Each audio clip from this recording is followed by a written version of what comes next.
Today we're going to compare the Joolz Hub2 and the Nuna Triv Next, two lightweight strollers with reversible seats, both oriented mainly towards urban or car-based living. So let's jump straight into it then, looking at the advantages and disadvantages of each model in turn, and focusing on their differences in terms of child comfort, ease of use, longevity, and driving characteristics, before ending with a discussion of under what conditions and uses one might make a better purchase over the other. And beginning with some stats, the Hub2 clocks in at 9.3 kilos and folds down to 66.5 by 52.5 by 29 centimeters. It can take 22 kilos in the seat and 10 kilos in the underslung storage basket.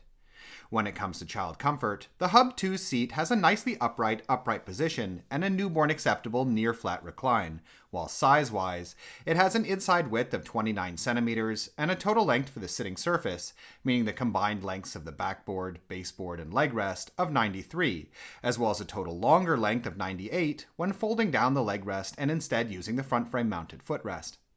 As far as other aspects of the seat are concerned, the textiles are premium feeling and well padded, the harness is easy to use, and the canopy is extendable and provides very enclosing coverage while also having a ventilation panel in the extended section.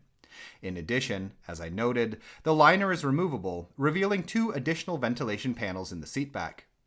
For the newborn period, other than that newborn acceptable recline, the Hub2 also has a bassinet available, as well as car seat adapters that are compatible with a variety of brands. Note that if you're having trouble figuring out car seat compatibility, we have a guide on our Patreon page. Moving on to parent comfort, the Hub2's handle is adjustable between 93 and 109 centimeters in height, while the shopping basket is decently sized and okay to access for a smaller model like these. With regards to folding, the process is a bit counterintuitive until you get used to it, where the model is folded from the front and the folding mechanism is a bit stiff and rotates in what feels to me like the wrong direction. That being said though, all the mechanisms can be operated with one hand, and the model folds down as a single standing piece with the seat in either facing. When folded, the Hub2 is nicely compact for fitting in the trunk of a car or storage at home, and is easy to carry by the crossbar or via its stretchy shoulder strap. When it comes to how the Hub2 feels to use, it's generally sturdy feeling, but very rigid, and even though wheel size is acceptable for a model of this sort, 8 inches in the back and 7.7 in the front, the suspension is way too tight and virtually unnoticeable, making the model pretty jittery over even lighter rough terrain. In addition, despite being light to steer, its footprint is a bit long, making the Hub2 somewhat heavy to tip up curbs, at least when the seat is facing forwards with an older child.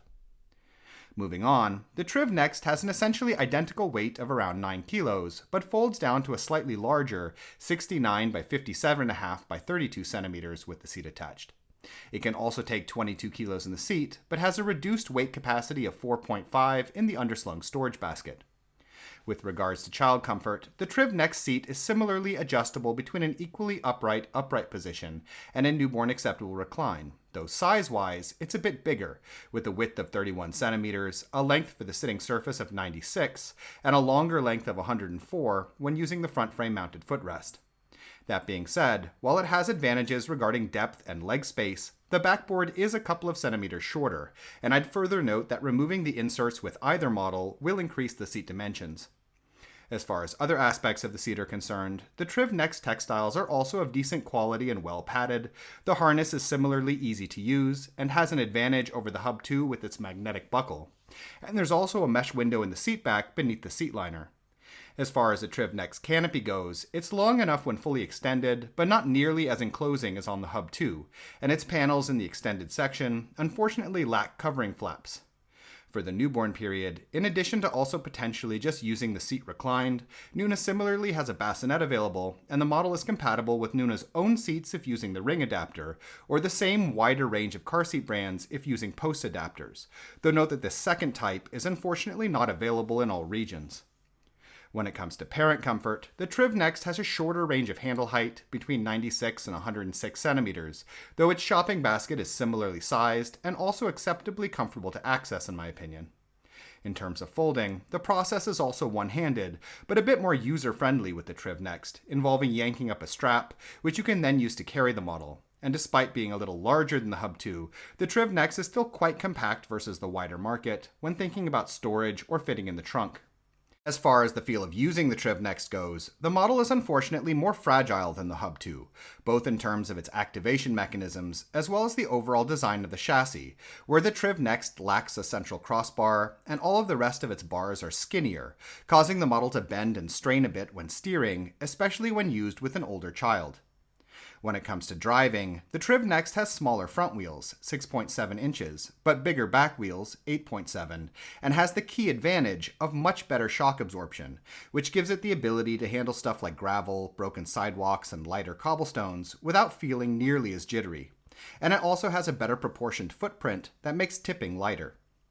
So which one of these should you get then? It really depends on your use and environment with these two, in my opinion. As, while both are small and light enough to fit in a car, for a heavily car-based lifestyle, the Triv Next has advantages in both being easier to fold, as well as more importantly, having much better shock absorption, which provides more options for where you may want to use the model. That being said, it's also a bit weaker than the Hub2, so for all-day, everyday use on foot, the Hub2 will hold up better in the long run, though that noted, its reduced terrain capability makes it really only suitable for the smoothest of environments. In any case, we hope you found this video interesting, and if you did, please subscribe, as this sort of support really helps us to continue making videos in the future. If you'd like to know more about either of these models, we have standalone reviews that go into a lot more detail, and links have been added in the description. In addition, if you're currently shopping for a stroller, we have a buyer's guide on our Patreon page which lists a wide range of models that we recommend, with a lot of technical and lifestyle related information. You can find it by following the link in the description as well. Thank you.